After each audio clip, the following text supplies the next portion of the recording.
It was their second visit to the site of the Argyle International Airport, and this time they brought with them many friends and well-wishers whose dream, like theirs, is to see the completion of the Argyle International Airport. Their enthusiasm for the project shone on their faces as they descended on the grounds in front of the offices of the International Airport Development Company, the IADC. Having greeted and familiarizing themselves with each other, it was time to take them around the site for the much anticipated tour. This is where we are in the 3rd kilometer of the project, and on top there we have one of our weather stations. If you notice when you cross the office, you probably saw one of them. We have 3 weather stations. That's where we measure and get all the data from the wind study that we are doing to tell us whether we need to put a crosswind runway here so that small planes will not be affected. So we have done almost 5 years already of wind studies, and soon we'll be able to get all the data to tell us conclusively whether we need to put in a crosswind runway or not. So we're waiting for that. That has to be removed, by the way, because this hill, if you notice, they've started to work on it. It has to come down. The runway is going to extend about 800 meters behind this hill to get the full 9,000 feet that we're looking for. And over here, we have to do the land reclamation so that the shoulder area of the runway can continue to be built going right across to the end of the runway there. Right, so we're going to do that later this year, put in our city fences so we can protect the runway strip. The river, you pass the bridge back there, the river runs here, and the part of the river that flows, that is inside the runway, we have to cover so that it flows under. We are going to be using about 6 tunnel-like structures here. You know, big tunnels that you can drive through, right? So 4 will be operational at any given time, and 2 will be made redundant, so that when there is a need to clean them, you will close off 2, you'll open those 2 that are not in use, and you will clean, and when you're finished, you close the other 2, you clean, and you reopen. So at any given time, 4 of those tunnels will be in use, and they're big enough to contain or to allow to flow the volume of water that we know comes down, and even more. So if we have rain, it can take the water down to the ocean. We won't have to worry about it. And the big bulldozers that we have can go in and clean them out whenever they need to be cleaned. So that wouldn't present a problem. People are asking about the planes running on it, if it won't break up, whatever. And well, I mean, I had to find out what was happening myself, so I asked. And I learned, which was a good thing, that when the plane is moving across the runway, it is at its lightest. When the plane is sitting on the tarmac, it is at its heaviest. Yeah. Even when it lands, it is not as heavy as when it is just sitting there. It lands lighter than we think it's landing. So when it is taxiing across there, it's not a problem. So it would be all right. So this is where we are in this area, and what can I tell you? The work continues. Well, as you can see, this is our passenger terminal building. And the last time you were here, we were able to go all the way out there and look down, but we can't because they're removing all of the dirt so that we can get our parking lot going.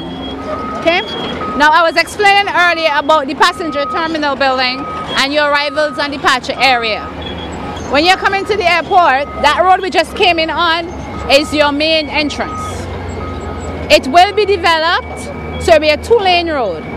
At the very entrance, there'll be a roundabout. So if you're coming from Windward or Leeward, you go around the roundabout and you get off on your lane to come into the airport. You will drive all the way down to below there, where they will drop you off. All right, now this side of the passenger terminal, this side here, this is departure area. So when you are leaving, they will drop you off here. And if you look this way, well, you can't really see it, but you see like a doorway cut out there? That's the door, that's the entrance. Yeah, once you go in there, you will see the airline desk. And they're going to have some kiosks as well where you can check yourself in if you don't want to go to the desk. So you will check in there with your airline and you will come this way towards immigration. From immigration, you will continue walking your way down towards security. And And once you clear security, which is customs and security, you will find a holding area with a small concession stand where you can wait for your plane to board. However, that's if you choose. The bigger departure lounge is on the top floor of this same building. So this floor that you're seeing here, the second floor, that's the departure lounge, the duty-free shopping area, restaurants, everything would be in this area here. Now you will wait there for your plane to call for boarding, and you will go back downstairs to that small to get to the gates.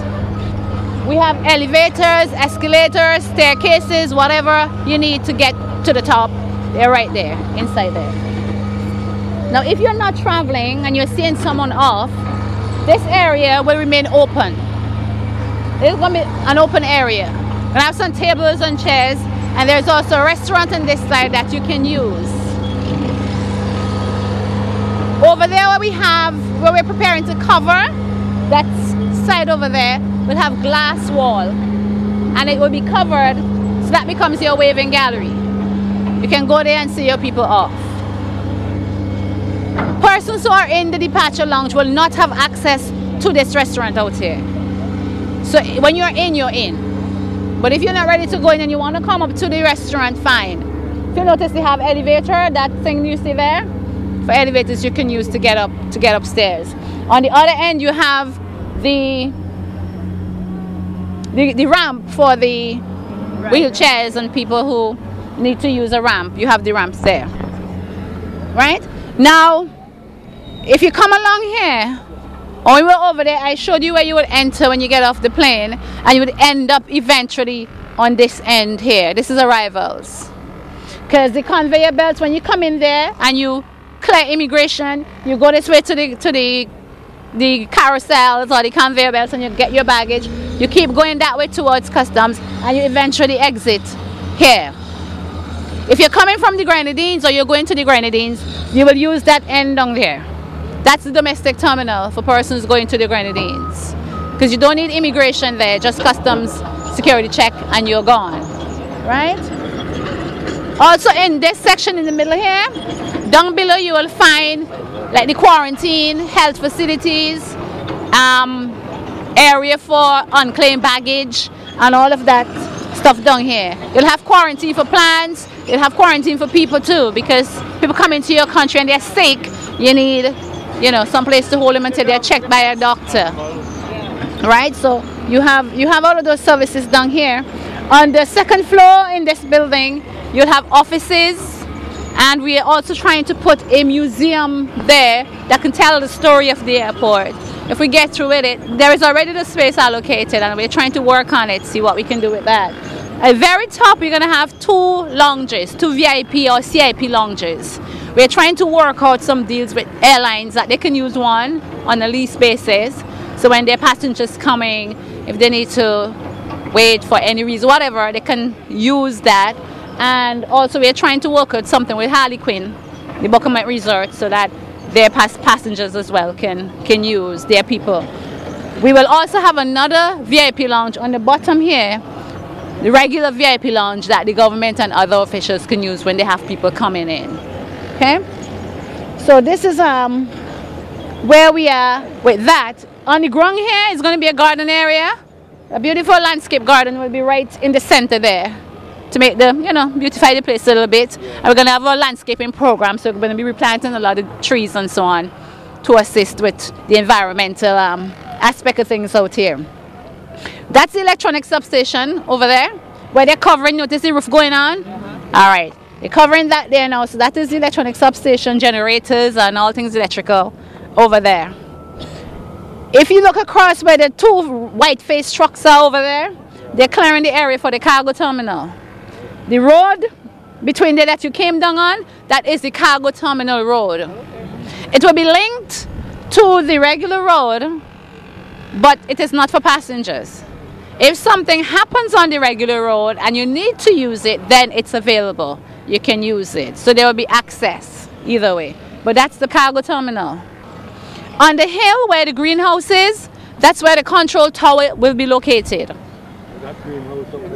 The greenhouse at the very top. That is the late Carl Glasgow's house. We are not taking down the house. We're going to incorporate the house into our design and use the house as part of the, maybe an office or something for the ECCA people would be over there, right? On the eastern side of the building over there, we're going to put the fire station. The aircraft fire and rescue station is going to go on the eastern side over there. In that clearing, you see we clear over there now. That's where we are with this. At this point, as you see, this is coming down, and this will be your parking lot. All of this, right back to the shade tree over there, come around, and it will be able to hold just over 250 vehicles for parking when it's done. All of this has to come down, right down. Okay, so we can move ahead with this. The contractors, they have until December 2013 to finish the building, but they're saying they could have it ready by September, October, thereabout. So that should be finished. And we are also hoping to finish our earthworks by September, so we'll see how that goes. All right. The stone crusher is working. We have a lot of stones already crushed and piled up. We're stockpiling, so we could start the base lane. But then, you know, we have to get the asphalt and the concrete batching plants in. We're expecting them towards the end of March, early April to be in, to be set up, and to be commissioned by May, so that we can start actual pavement works. For your organized tour to the site, please call 458-0333. You can also log on to our new and improved website, www.svgiadc.com, for more information.